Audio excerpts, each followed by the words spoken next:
सिद्धाणं नमो आयर्याणं नमो वज्रायणं नमो लोये सवसागुणं येषु पञ्चनमुकारो सर्वपापनाशनो मंगलानं च सर्वेषां परमं वै मङ्गलं मंगलानं च सर्वेषां परमं वै मङ्गलम् धम्मो मङ्गलमुखितं अहिंसा संयमो तवो देवावित्तं नमस्सन्ति यस्य धम्मे संयमो यादुमसबुभेषु वमरो अव्ययैरसं प्रणयपुष्पं किलामि सोयपिणैयप्पायं एमये समणमुता जेलोये सन्ति साउणो विहङ्गमवपुफेषु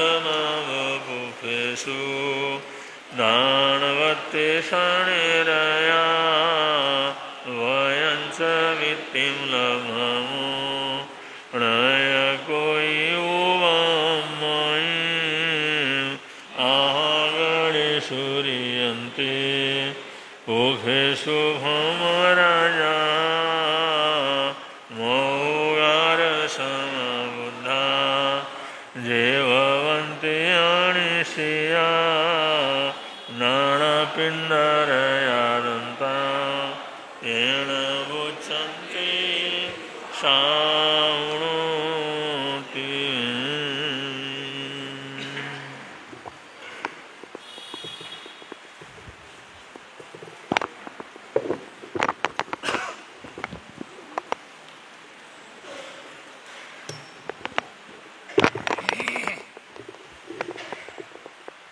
बोले भगवान महावीर स्वामी की, श्री शांतिनाथ भगवान की। पूज्य गुरुदेव के चरणों में वंदना।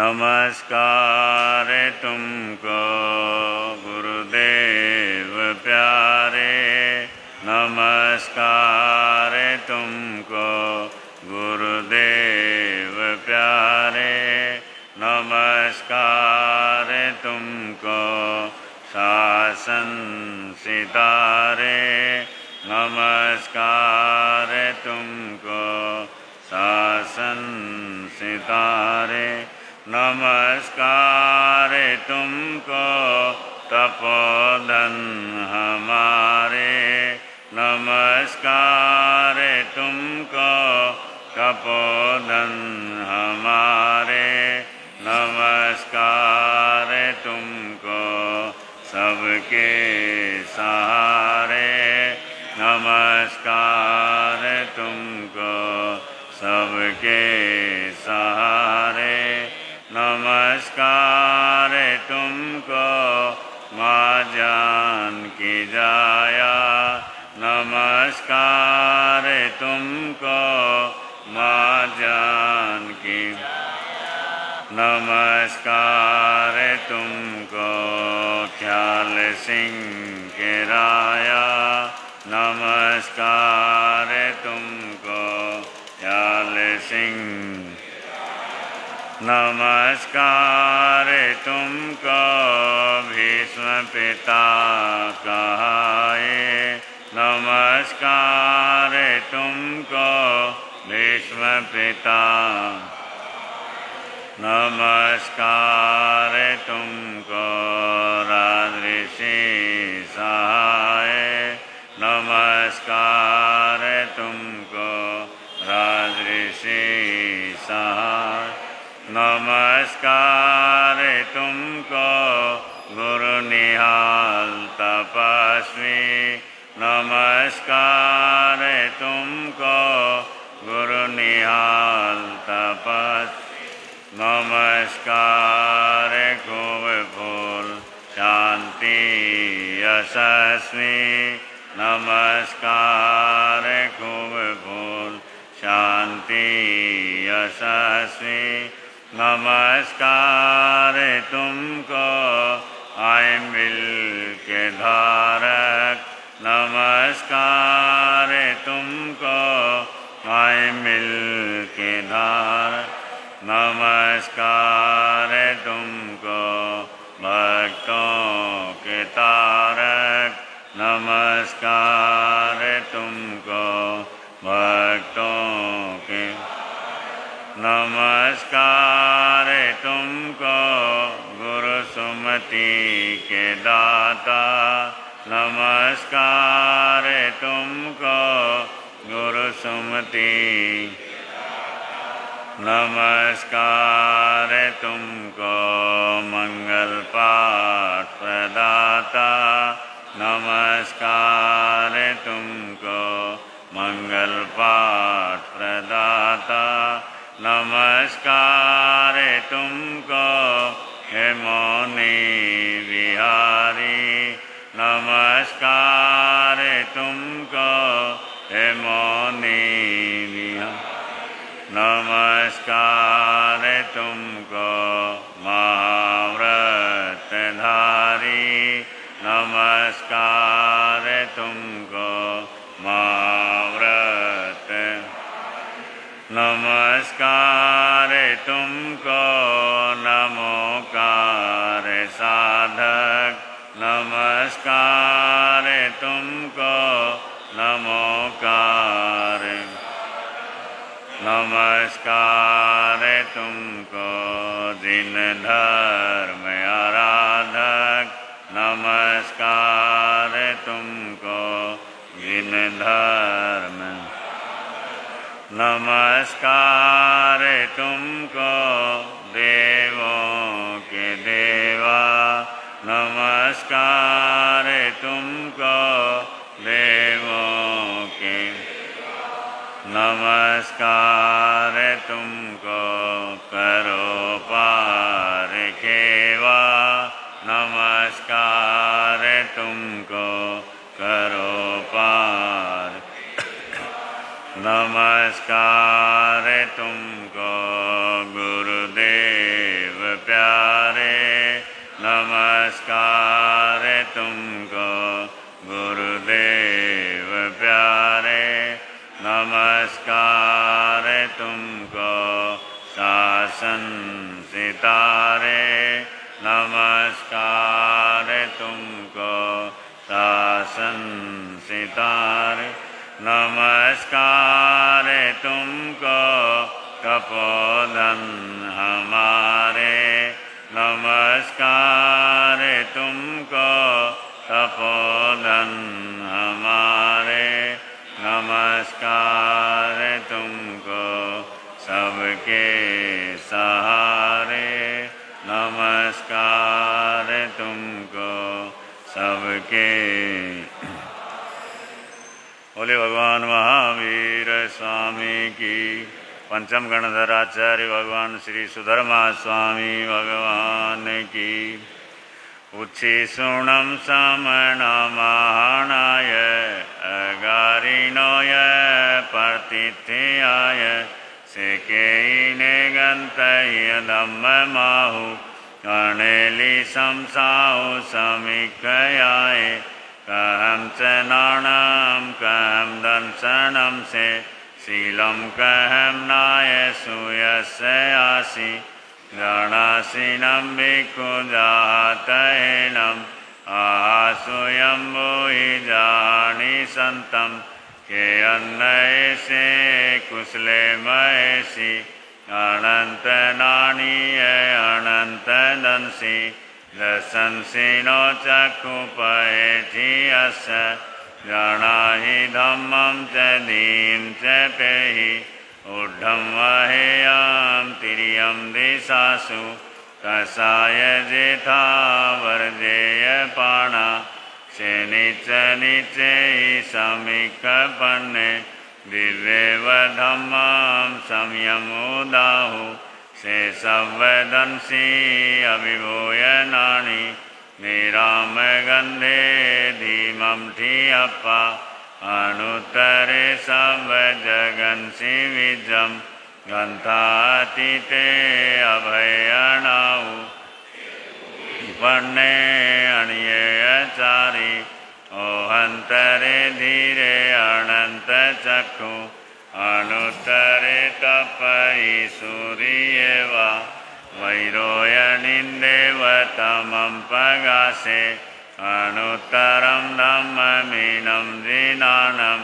नेयामुनिका समयासुपन्ने इंदेवदेवान् महानुभावे सहस्रनेया दिविनं विसिद्धे सेपन्नया कय सागरे वा महोदहि वा अनंत पारे अनाइले वा अकसाई मुखे तक्केव देवा हि वै जुइमं सेवीर्यणां परिपूर्णवीर्य सुदंसने वा नगसवसेठे सुरालये वासि मुदागरे से वीरायणे गुणो भवे स्वयं सहसाण उजोयनानं त्रिकण्डगे पण्डग विजयन्ते सेजोयणे नवनवै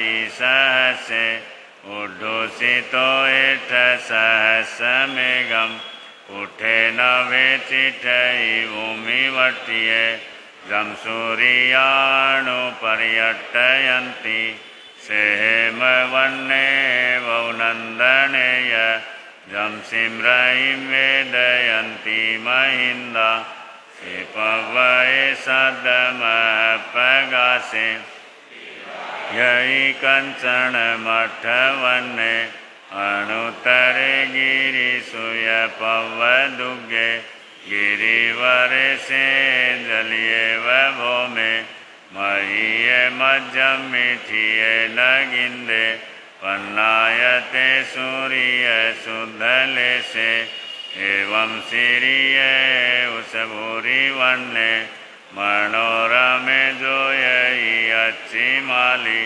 सुदर्शन से वजसो गिरीश पौचई महतो पवयस एतो वमे समणे नाय पुते जाई जसो दंसन नाणशीले गिरिवरे वा निसाययाणं रूयैव सेठे वलयाय ताणं कहो वमे से जगभूयि पन्ने मुनिन मध्ये तमुदाहुपन्ने अनुत्तरं धम्ममुयिरयिता अनुत्तरं जानवरं धियायिं सुसुखसुखम् अपगण्डसुखं संखिन्दुये गन्तवदातसुखम् अनुत्तरगं परमं महेशि अशेषकमं सविशोहयिता सिद्धिं गति सायिमनन्तपते नानेन शीलेन यदंसनेन रुखे सुनाये जयसामलिवा जं सिम्रहीं वेदयन्ति सुवर्णा वनन्दन माहुषेठं नानेन शीलेन भूयि पन्ने तणियं वसदान अनुत्तरेउ चन्दोवताराण महानुभावे गन्धेषु आचन्दन माहुषेठम् एवं मुनीनाम् अपरिणमाहु दासयम्भूदीलसेठे नागेषु आधर्निन्दमाहुषेठं कोदयेवारसवेजयन्ते तवो वहाने मुनिवेजयन्ते अथिषु रावणमाहुणाय सिंहोमियाणां सलिलान गंगा पक्षिषु आगरुले वेणुदेवे निर्वाणवादी निहनाय पुते जोहे सुनाए जय सेने उफे सुआज अरविंद माहु खतीन सेठे जयदंत वक्के ईसीन सेठे तवद्धमाणे गाणान सेठाम अभयपयाणम सच्चे सुवाण वज्रम वयंती तवे सुवा उत्तम बम्बचेरम लोगोत्तमे सामने नाय पुते तीन सेठा लव सत्तमावा सवा सुहमाव सवाण सेठा निवाण सेठा जय सब धम्मा ननाय पुता परमति नानी वमे धुणई विगय गेहि न सन्निम को वही आसुपन्ने तर्युम समुद्रम च महाभवोगम अभयंकरे वीर अनंत चक्षु तो हम च माणम च तएव मायम लोभम च उत्तम अजथ दोषा ज्ञानीवंता महेशी न कुबई पावन कारवेयी क्रिया क्रियां वेणयाणुवायम अन्नानियाणं पर्यच्चठाणं से सव्वायाम इवेयिता उवठिये संजम दिहरायम सेवारियाइति सराई भत्तम उहाणवं दुःख कयठयाय लोकं विदितारं परं च सब्बं बभुवार्य सब्बवारं चोचाय धम्मम् अर्हन्तभाष्यं समाह्यं अठपदो वशुद्धं कं सद्देहाणाय जनानाउ इंदेव देवा हिव्यागमी सन्ति इंदेव देवा हिव्यागमी सन्ति आगमे तिव्य प्रणत तंदा सुप्तागमे अर्थागमे तदुभयागमे व श्री ज्ञान के विशेष जो कोई अतिचार लगाते मेलों जम्बाई दमच्चम नक्रम चक्रम पैणम विनयनम जोगिनम गौसिनम सुट्ठु दिनम दुट्ठु पड़िच्छम काले को सुझाव काले न को सुझाव सजायम सजायम सजायम न सजायम गणता गुणता विचारता ज्ञान और ज्ञानवंत पुरुषों की अविनय आसातनाएं भक्ति तो बारंबार तस्मिच्छामि दुक्कड़म।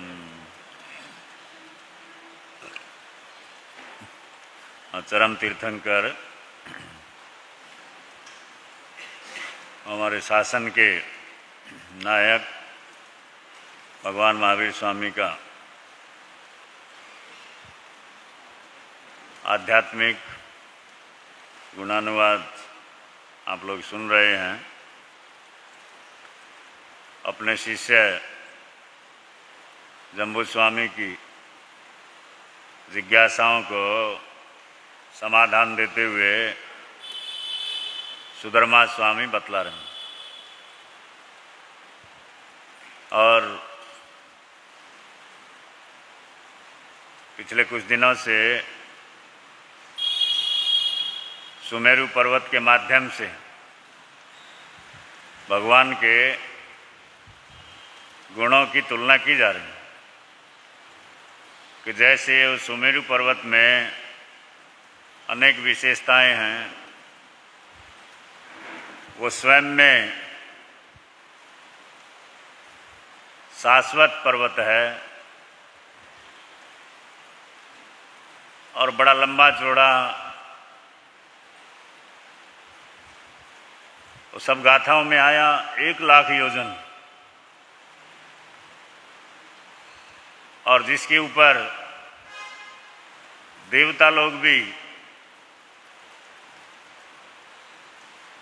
वहाँ जाते हैं और आनंद मनाते हैं। स्वर्ण में जो चमकता है और अनेक प्रकार की जो विशेषताएं हैं, उन सब के साथ अलग अलग गाथाओं में तुलना की गई। और ये 14वीं गाथा है सुदर्शन सेव जसो गिरीश। कि जिस प्रकार ये सुदर्शन पर्वतों में जैसे उसका यश है, सम्मान है, या उसका गुणानुवाद किया गया है, इसी तरह से ये तो हमें सामने नाय पुत्र श्रमण भगवान, ज्ञात पुत्र भगवान महावीर स्वामी का भी, वो भी अनेक गुणों से संपन्न है। जाति, यश, ज्ञान, दर्शन, शील, इस सब गुणों से उनका जीवन भी भरपूर है। और अपने संग में जो चतुर्विध संग भगवान के द्वारा ही निर्मित होता है, और अपने संग में वो सूर्य के समान तेजस्वी, वो सुमेरु पर्वत के समान प्रभावशाली, ऐसे उन आराध्य प्रभु को स्मरण किया गया, तुलनाएं की गई। क्योंकि उस समय भी भगवान महावीर स्वामी ने साधना काल के पश्चात केवल ज्ञान, केवल दर्शन पाने के पश्चात जो उपदेश दिया, और उस उपदेश को सुन करके बड़े बड़े राजे महाराजे, श्रेष्ठी, साहूकार, अनेक व्यक्तियों ने भगवान के वचनों पर अपने जीवन को दांव पर लगाया। भगवान के वचनों के कारण ही तो सब कुछ छोड़ करके चल दिए ना। संसार की जो भी सुविधाएं थी, जो भी साधन थे, जो ऐशो आराम थे, सब कुछ किसके लिए? भगवान के वचनों को सुना। क्योंकि भगवान ने किसी को आग्रह नहीं किया, ऐसा नहीं करते थे भाई दीक्षा ले ले आ जा, लेकिन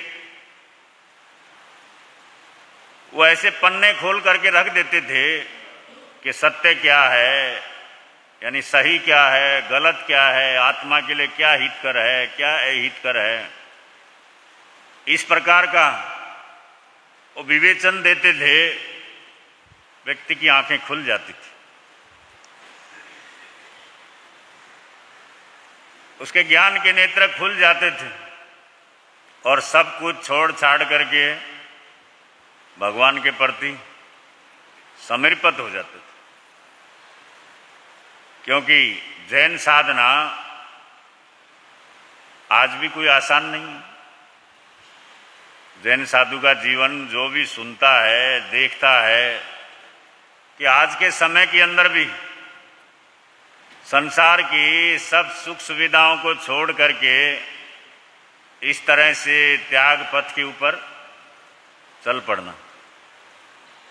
और भगवान ने तो स्वयं इतना कठोर जीवन जिया था, और उस समय की साधना, उस समय की आराधना, वो तो और कितना कठोर रही होगी। तो लेकिन फिर भी वो भगवान के ज्ञान में ऐसा प्रकाश था कि आदमी सब कुछ छोड़ छाड़ करके उस रास्ते पर आगे बढ़ जाता था। ये उनके गुणों के कारण ही था। तो उपदेश तो बहुत लोग देते हैं, समझाते तो बहुत हैं, लेकिन असर किसका होता है? जिसने स्वयं अपने जीवन के अंदर आचरण किया होता है। क्योंकि धर्म ऐसा शब्द है जो व्यक्ति पैदा होते ही सुनना प्रारंभ कर देता है। और भगवान के समय ही एक श्रावक का वर्णन आता है, आप लोगों ने बहुत बार सुना है, पुनिया श्रावक। एक ही प्रसंग में सुनते हम ज्यादातर, वो महाराजा श्रेणी को उससे क्या लेने गए थे। ये बहुत बार सुना हुआ, सबको याद है, रटा हुआ है ना, सुनते हैं क्योंकि उदाहरण ही ऐसा है। तो मैं पढ़ रहा था कि पुनिया श्रावक वो नगरी से बाहर एक झोंपड़ी में रहता था। किसमें? या झोंपड़ी टाइप अपना मकान बना रखा होगा उस समय के हिसाब से, जो भी हो। सब कुछ छोड़ छाड़ करके, त्याग करके संत नहीं बने, लेकिन श्रावक अवस्था में ऐसा श्रेष्ठ जीवन था। वो झोंपड़ी में रहते थे दोनों पति पत्नी, और एक बार कुछ काम से बाहर गए हुए थे, पीछे से कोई ऐसा कारण बना, झोंपड़ी में आग लग गई। अब आग लग गई तो झोंपड़ी हो या महल हो, सब वो झोंपड़ी जल करके राख हो गई। और जो भी थोड़ा उनके पास साधन था जीवन जीने का, वो सारा खत्म हो गया। क्योंकि पहले ही परिग्रही थे, कुछ रखते नहीं थे, बहुत सीमित साधनों के साथ अपना जीवन यापन कर रहे थे। ऊपर से वो भी सब खत्म हो गए। वापिस आकर के देखा, उन्होंने कहा कोई बात नहीं, चलो फिर प्रारंभ करेंगे। और उस समय जो मगध के महामंत्री थे अभय कुमार, वो पुनिया श्रावक को अपना धर्म भाई मानते थे। राजा श्रेणिक का तो प्रसंग बहुत सुना है ना। अभय कुमार को जब मालूम पड़ा कि पुनिया श्रावक की झोंपड़ी जलकर राख हो गई, तुरंत आए। उसने कहा मैं ये झोंपड़ी तैयार कर देता हूं या करवा देता हूं। पुनिया श्रावक ने मना कर दिया। उन्होंने कहा आप मेरे धर्म भाई हैं। ये धर्म शब्द जो है ना, सबके साथ जुड़ा रहता है। कई जने आते हैं, परिचय देते हैं, ये मेरी धर्म बहन है, ये धर्म भाई है, ये धर्म माता है। धर्म भाई होने का मतलब कि असली नहीं है, नकली है ना। धर्म बहने होने का मतलब नकली है। धर्म माता, धर्म पिता, जहां भी जोड़ दो क्या है। और धर्म पत्नी असली है, नकली है। धर्म भाई तो नकली है, धर्म बहन नकली है, धर्म माता पिता जिसके साथ भी धर्म शब्द जुड़ा यानी रिश्ता बनाया हुआ है। और धर्म पत्नी असली है, नकली है। धर्म पति है, कहीं भी जोड़ सकते हैं ना। हाँ, अभी तो भाषा का खेल है अपना। तो अभय कुमार पुनिया श्रावक को धर्म भाई बना रखा था। और कहीं कहीं इतिहास में आता है कि अभय कुमार ने ही उनके जीवन को परिवर्तित किया था। तो वो भी उनको बहुत मानते थे। आपस में दोनों का बड़ा प्रेम था। अभय कुमार ने बड़ा आग्रह किया, भाई कुछ बचा ही नहीं है, सब जल गया, कुछ साधन मैं छोड़ देता हूं। तो उन्होंने कहा नहीं, क्योंकि धर्म जो पलता है ना, दृढ़ता से पलता है। जितना व्यक्ति दृढ़ होता है उतना ही वो अधिक मजबूती से उसका पालन कर सकता है। नहीं तो समझाने वाले बहुत आ जाते हैं और आदमी आ भी जाता है चक्कर में, चलो हाँ इतना बोल रहा है कोई बात नहीं। लेकिन जो दृढ़ होता है, हालांकि सामने वाले को लगता है कि सुनता ही नहीं है। अब संसार की सुन करके अगर होना होता है तो आज तक संसार में क्यों होता है ना। तो वहां पर बड़ा समझाया, बड़ा आग्रह किया, लेकिन पुनिया श्रावक ने, अभय कुमार ने कहा फिर तुम करोगे कैसे, पहले ही तुम्हारे पास इतने कम साधन थे, कैसे चलोगे। तो पुनिया श्रावक ने कहा मैंने अपनी धर्म पत्नी से बात कर ली, वो भी श्राविका है, हर काम में सहयोग रहता है, और हम अपने साधन अपने आप जुटाएंगे। और निर्णय किया है एक दिन भोजन करेंगे, एक दिन उपवास, तो उससे बचत होगी। और उस बचत से थोड़े दिनों के अंदर वापिस जितना हमको जरूरी है उतना तैयार हो जाएगा। निर्णय लिया कि एक दिन भोजन करना, एक दिन तपस्या करना है, उपवास करना है। और कहीं कहीं अनुश्रुति यानी ये है कि जो एकांतर तपस्या शुरू हुई वहीं से शुरू हुई। निश्चय तो ज्ञानी भगवान जाने, क्योंकि शास्त्रों में जो वर्णन आता है सतियों का, साधकों का, अनेक तपस्याओं का वर्णन आता है ना। कल्पसूत्र, ये अंतगढ़ सूत्र में भी आप लोग सुनते हैं, रत्नावली, कनकावली, मुक्तावली, सर्वतोभद्र, कितना, या वो अनिक सेन कुमार आदि बेले बेले, गौतम स्वामी का बेले बेले, लेकिन एकांतर तप का कहीं आता है? आशा जी ध्यान है? हाँ, आता हो तो बता देने का। ऐसी धारणा है कि एकांतर तप वहां से प्रारंभ हुआ, और आज तो हजारों साधु साध्वी, श्रावक श्राविकाएं एकांतर तप की आराधना, उससे बेले बेले का तो गौतम स्वामी का भी आता है, और भी अनेक साधकों का आता है, धन्ना अणगार का आता है ना।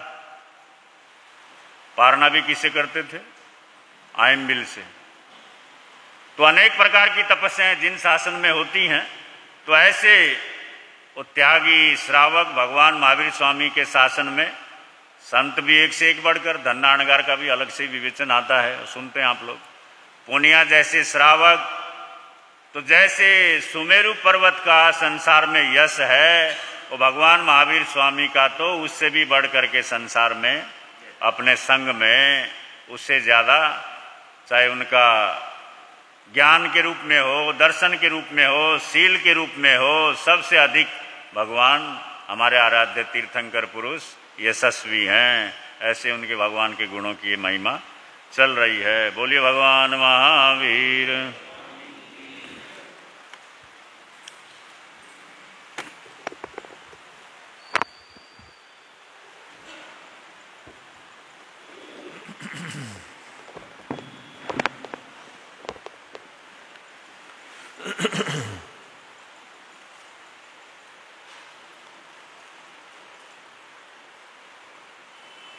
केवल रवि किरणों से जिनका संपूर्ण प्रकाशित है अंतर, उनकी वाणी में होता है तत्वों का सुंदरतम दर्शन।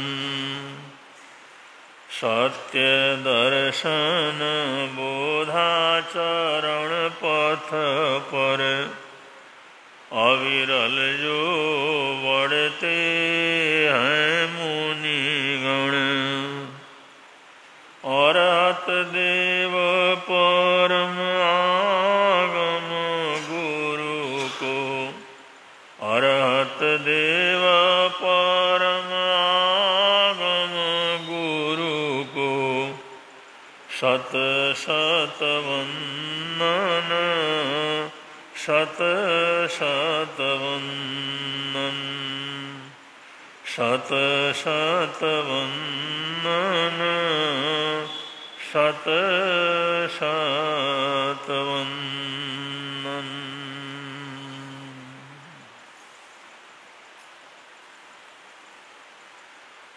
प्रसंग चल रहा है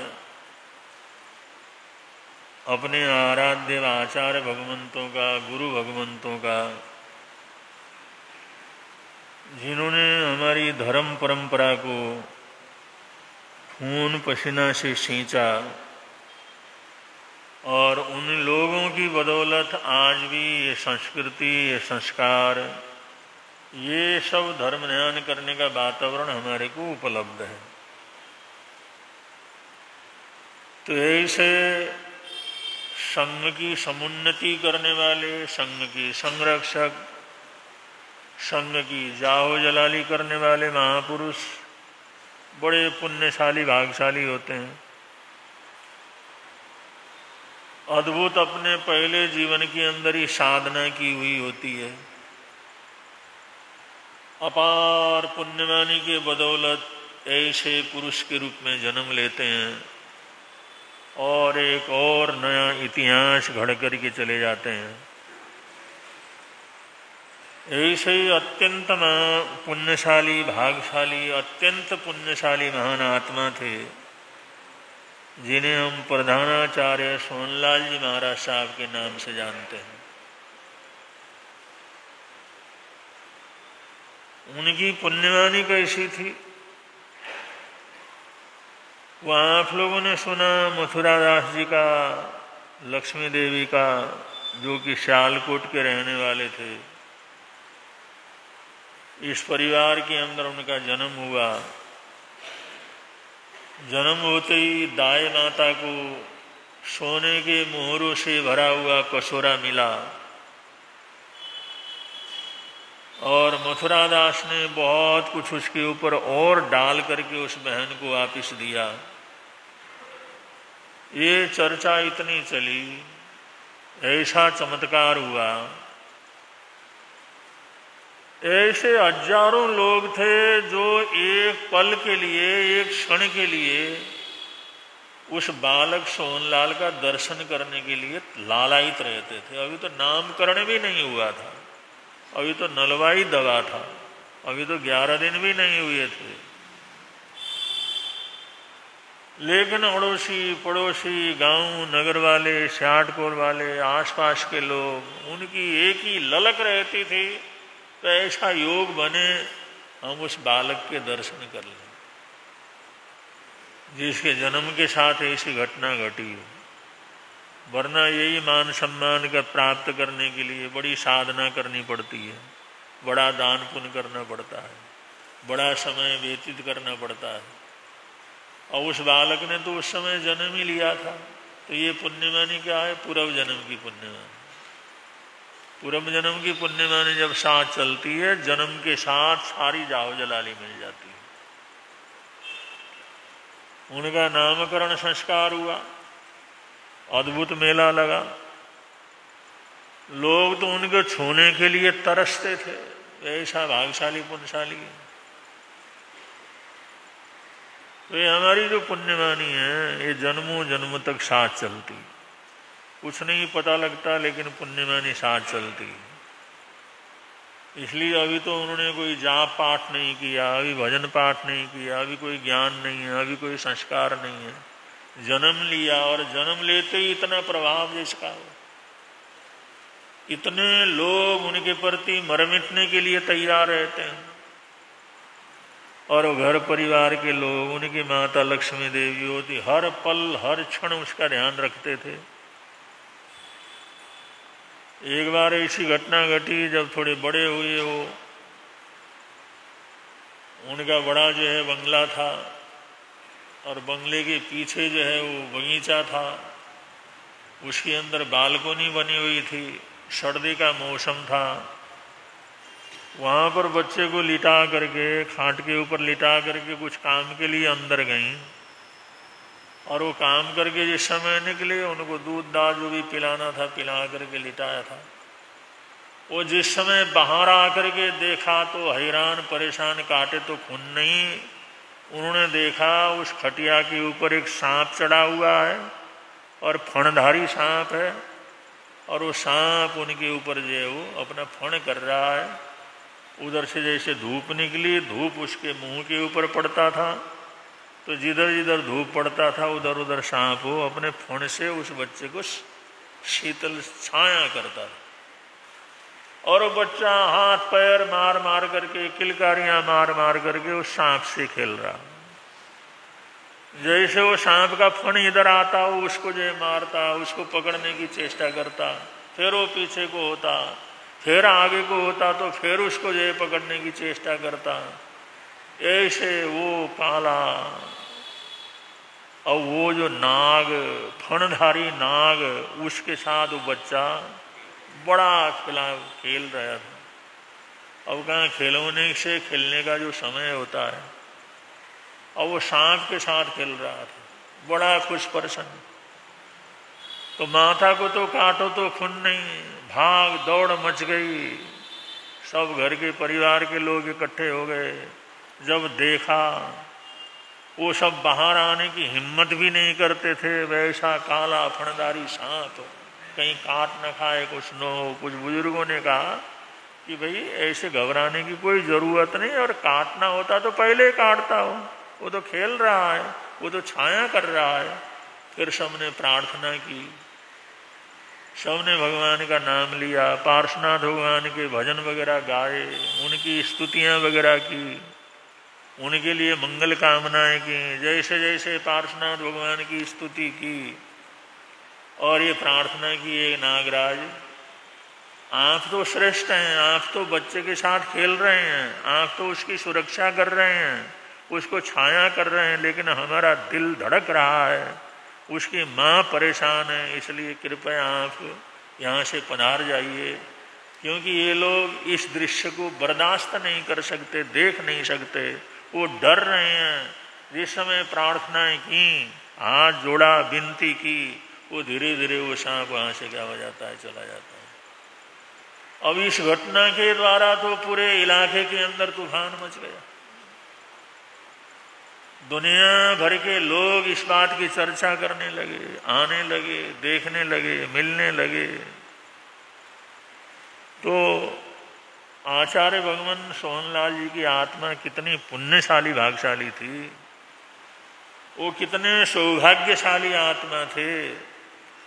इन दृश्यों से ही न मालूम कितने लोगों के मन में धर्म के प्रति श्रद्धा पैदा होगी, धर्म के प्रति आस्था पैदा होगी। इंसान को धर्म ध्यान करना चाहिए, माला जाप करना चाहिए, पाठ पूजा करना चाहिए, तीर्थंकरों की आराधना करनी चाहिए, याद करना चाहिए, और जाप पाठ तपस्या करना चाहिए। ऐसे दृश्य को देखने के बाद न मालूम कितने लोग जो नहीं करते थे, उनके मन के अंदर भी धर्म के प्रति अटूट श्रद्धा पैदा होगी।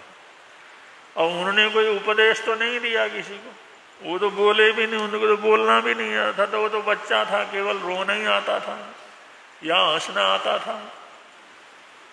लेकिन महापुरुषों की पुण्यवाणी ऐसी होती है, बिना बोले ही दुनिया को उपदेश देते हैं, बिना बोले ही किसी को समझा देते हैं, बिना बोले ही किसी की मन के अंदर अटूट श्रद्धा पैदा कर देते हैं। वरना जो कुछ नहीं करता हो उसको समझाने में कितना टाइम लगता है, उनके मन के अंदर श्रद्धा पैदा करने में कितना टाइम लगता है। जिसने कभी सामायिक नहीं किया हो, सामायिक करवाने के लिए कितना जोर लगाना पड़ता है। जो कभी तपस्या करता नहीं, करने की भावना नहीं, उसको समझा करके लगाने में कितना मुश्किल हो जाता है। और वो भाग्यशाली पुण्यशाली आत्मा, उनकी पुण्यवाणी की दौलत ऐसे साथ में आई, उन्होंने तो किसी को कुछ नहीं कहा, लेकिन घटना ऐसी घटी, उन घटनाओं से ही लोगों के मन के अंदर ऐसी चर्चा हुई और ऐसा प्रचार प्रसार हुआ। न मालूम कितने लोग धर्म ध्यान से, सामायिक संध्या के त्याग तपस्या से जुड़ जाते। उन्होंने कहा देखो जी ऐसा हुआ, और पार्श्वनाथ भगवान का भजन किया, उनके जयकारे लगाए और प्रार्थना की। वो काला जहरीला सांप वो प्रार्थना करते करते चला गया। प्रभु पार्श्वनाथ के नाम में कितनी ताकत है, कितनी बरकत है, कितनी शक्ति है। अब ये वो प्रचार है कि तीर्थंकरों के नाम में कितनी ताकत। देखो काला सांप, जहरीला सांप, वो भी उनका नाम लेने से ही वहां पे गायब हो गया, चला गया वहां से। अब ये छोटी छोटी घटनाओं से कितनी धर्म की प्रभावना होती, और जो जुड़े हुए थे वो तो जुड़े ही, जो जिनको थोड़े संस्कार थे उनमें तो उभरे ही, और जिनको कोई संस्कार भी नहीं थे वो भी जैन धर्म के प्रति अटूट श्रद्धा रखने लगे कि हमारे शाहों के घर के अंदर ऐसा बच्चा आया है, ऐसा भाग्यशाली पुण्यशाली है, ऐसे क्या ऐसा हो सकता है, या ऐसी कोई संभावना है क्या, ये सच्ची घटना है, या ऐसा कभी किसी ने देखा सुना। लोग आकर के चर्चा करने लगे, शाह जी ये बात ठीक है क्या, ऐसा हुआ है क्या। अब जब बैठते हैं, बातचीत करते हैं, चर्चा करते हैं, उन्होंने कहा देखो भाई जिन लोगों ने देखा है, जिन लोगों ने प्रत्यक्ष देखा है, उनके मुंह से सुन लो। अब वो जो सुनाते हैं तो उन लोगों के मन के अंदर भी अटूट श्रद्धा पैदा हो। उन्होंने कहा कमाल है भाई, जिसका तो हमने कहीं पढ़ा नहीं, कहीं देखा नहीं, ऐसा भी हो सकता है। प्रभु नाम के अंदर इतनी बरकत है, पुण्यवाणी का इतना बड़ा फल होता है। बंधु वो जो दूसरे लोग थे उनके मन में की धर्म के प्रति, जैन धर्म के प्रति अटूट श्रद्धा सद्भावना होगी। तो जो महापुरुष होते हैं ना, सिर्फ बोल करके नहीं समझाते, बिना बोले ही समझाते, अपने आचरण से समझा देते हैं, अपने जीवन की घटनाओं से दुनिया को बदल देते हैं, अपने जीवन के प्रसंग से न मालूम कितने लोगों के मन में धर्म की अटूट श्रद्धा पैदा करते हैं। तो कितनी बड़ी पुण्यवानी है, कितनी धर्म की परिकामना हुई है। शास्त्रकार तो कहते हैं हमारे बोलने से, हमारे समझाने से सामायिक न करने वाला अगर सामायिक करना लगे, श्रद्धा न रखने वाला श्रद्धा रखना लगे, एक भी व्यक्ति बदले तो समझो तुम्हारा साधु बनना सार्थक हो गया, तुम्हारा श्रावक होना सार्थक हो गया। और वहां तो उनकी घटना को देख करके हजारों लोग बदल गए। तो कितनी पुण्यवानी बढ़ती। यही लोग हैं जो अनंत जन्मों के कर्मों को ऐसे धर्म की परिकामना से पूरी तरह से काट देते हैं, नष्ट कर देते हैं, जन्मों जन्मों के कर्मों को तोड़ देते हैं लोग। तो ऐसी अद्भुत आत्मा थी, ऐसा अद्भुत व्यक्तित्व था आचार्य सोहनलाल जी महाराज साहब, प्रधानाचार्य सोहनलाल जी महाराज साहब, जिनकी बड़ी श्रद्धा सद्भावना से हम रोज याद करते हैं। हमारे पुरख हैं, हम उनकी परंपरा के उनके अनुयायी हैं। ऐसा अद्भुत जीवन उन्होंने जीवन के अंदर जिया। तो बंधु, उनका यही संदेश था कि जीवन के अंदर कुछ न कुछ करते हैं तो किया हुआ पुण्य हमारे साथ अगले जन्म में भी साथ चला जाता है। और हमारे यहाँ की पुण्य साथ चला जाता है तो वहां जाकर के कोई प्रसिद्धि के लिए, नाम के लिए, मान के लिए, सम्मान के लिए कुछ करने की जरूरत नहीं पड़ती, अपने आप हो जाता है इसी जन्म के पुण्य से। इसलिए अगर हमारे पास समय है, अगर हमारे पास अनुकूलता है, अगर हमारे पास ऐसी करने की अनुकूलता है, साधन है, अगर सामर्थ्यता है, तो इंसान को पुण्य का काम कर गुजरना चाहिए। पता नहीं कहाँ कहाँ जा करके वो हमारे काम क्या करेगा आएगा। कल ही मैंने बतलाया था 29 तारीख को यहाँ पर रक्तदान शिविर चलेगा। गुरु निहाल युवक मंडल की तरफ से आयोजन रखा है। उन्होंने एक नई बात हमारे को बतलाई, गुरुजी जो भी ये जो रक्तदान करते हैं उनको एक कूपन दिया जाता है और वो कूपन 1 साल के लिए वैलिड रहता है। और साल भर के लिए तुम्हारे को जरूरत पड़े, तुम्हारे घर परिवार में किसी को जरूरत पड़े, तुम्हारे रिश्तेदार को जरूरत पड़े, अड़ोसी पड़ोसियों को जरूरत पड़े, भाई हमारे को खून की जरूरत है, वो जो है डॉक्टर का वो लेकर के जाओ और ब्लड बैंक के अंदर वो जो है हमने डोनेशन किया है उतना खून वो वापस क्या कर देते हैं, दे देते हैं, मतलब जो भी उसको चाहिए। अब कभी भी किसी के लिए उपयोगी हो सकता, हम देते हैं और वो हमारे को मिल भी जाता है।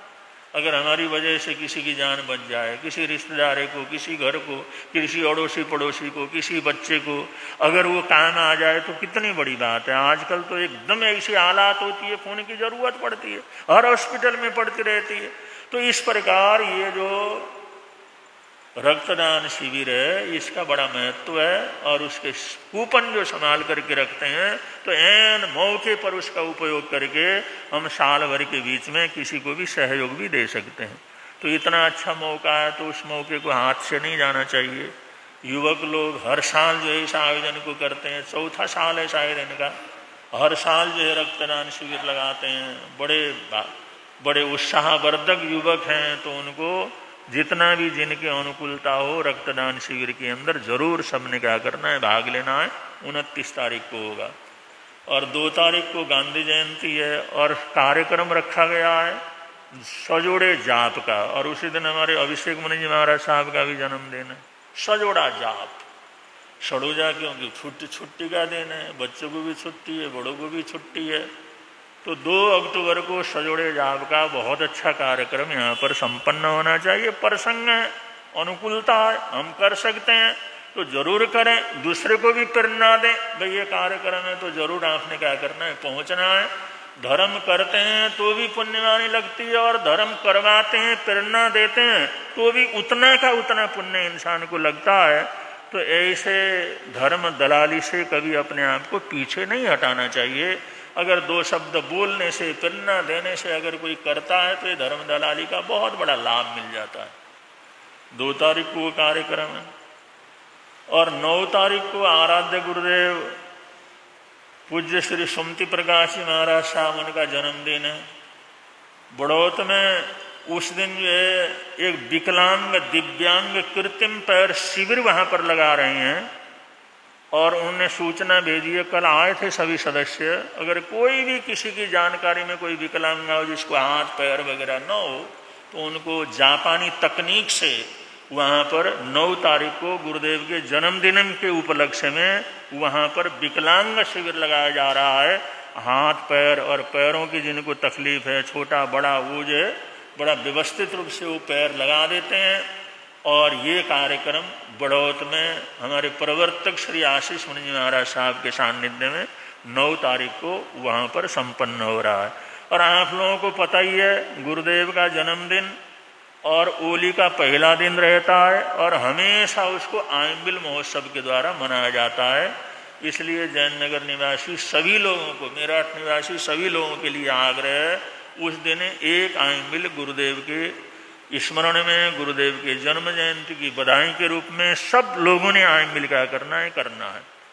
और आइंबिल ओली का पहला दिवस है, आइंबिल का दिवस है, बड़ा प्रसिद्ध है और इसमें हजारों की संख्या में आइंबिल वही से हो जाते हैं। तो ऐसा प्रसंग है, फिर हमारे गुरुओं का नाम जुड़ा हुआ है, तो आइंबिल का सब लोगों ने भाव बनाना। और हमारी माताएं बहनें कहती हैं महाराज अब ये 9 दिन की ओली आइंबिल का करना बड़ा मुश्किल का हो जाता है, तो क्या किया जाए। तो उन्होंने आयोजना रखी है, चलो भाई 9 दिन करने की तो भावना रहती है, नमकार मंत्र की आराधना होती है और 9 दिन अलग अलग रंग का भोजन किया जाता है। आइंबिल भी करते हैं तो अलग अलग रंग का भोजन, कभी लाल कभी हरा कभी पीला। तो इनकी भावना है भाई आइंबिल का नहीं हो सकता, बड़े छोटे सारे कर सकें, इसलिए एकासने की ओली रख दो, एकासने की ओली। उसी तरह के रंग के भोजन से एकासना करवाएंगे, नमकार मंत्र का जाप करवाएंगे। अच्छा ऐसे करना क्यों, आप लोगों की ऐसी भावना? अगर करना चाहो तो फिर जो आइंबिल का करना चाहे आइंबिल का, और जो आइंबिल का नहीं हो सकता है तो एकासने की ओली, तो कम से कम 108 ओली हो जाए तो सबसे अच्छा है। और इतनी सुविधा देने का मतलब कुछ ना कुछ तो फायदा तो होना चाहिए ना। अगर आइंबिल से एकासने में करते हैं, वैसे तो हमारे मंदिर मार्ग की परंपरा में या राजस्थान में जाओ तो वहाँ पर घी वगैरह नहीं देते, दूध नहीं देते और नमक अंतन फर्स्ट क्लास दे देते हैं। और साधारण लोगों के लिए तो एकासना जैसा ही हो जाता है। और अपना आइंबिल बड़ा कठिन रहता है, नमक भी नहीं, मीठा भी नहीं, कुछ भी नहीं। तो ये थोड़ा बहनों की भावनाओं को देखते हुए आइंबिल की ओली के साथ साथ एकासने की ओली जिसने जैसे करना हो ज़्यादा से ज़्यादा नाम लिखवा देंगे तो बहुत अच्छा हो जाएगा। 17 तारीख तक ये चलेगा। ये सभी कार्यक्रम आगे जो चल रहे हैं, आने वाले हैं, तो इन कार्यक्रमों में तहरील से जो है आप लोगों ने सब ने लाभ लेना है, जिससे गुरुओं के प्रति भक्ति भावना सद्भावना बढ़े और हमारी पुण्यवानी आगे से आगे बढ़ती रहे और सब प्रकार की सुख शांति का आनंद मंगल का वातावरण बना रहे। इन्हीं मंगल कामनाओं के साथ, इन्हीं सद्भावनाओं के साथ बड़े प्रेम से आप लोग बोलेंगे, मिलता है आनंद प्रभु की वाणी से, मिलता है आनंद प्रभु। मिटती मन की खोट खटाई, मिटती मन की खोट, निंदा चुगली झूठ बुराई, निंदा चुगली झूठ बुरा, छंटते सारे गंध प्रभु की वाणी से, छंटते सारे गंध प्रभु की वाणी से, मिलता है आनंद प्रभु की वाणी से, मिलता है आनंद प्रभु।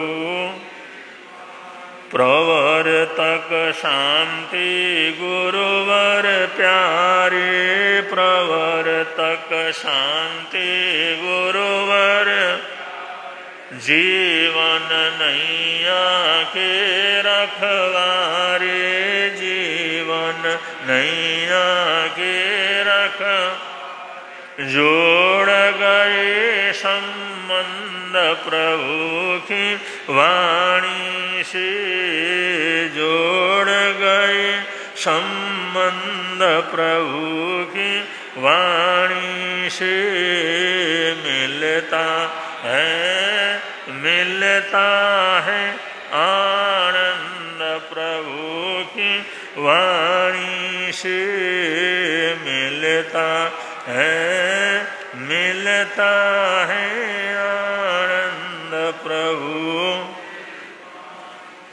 आज के एकासनों का प्रत्याख्यान, जिन भाई बहनों का आज का एकासना हो, आज का एकासना आपके एकासनों का बचकाना तस्वंती पड़ी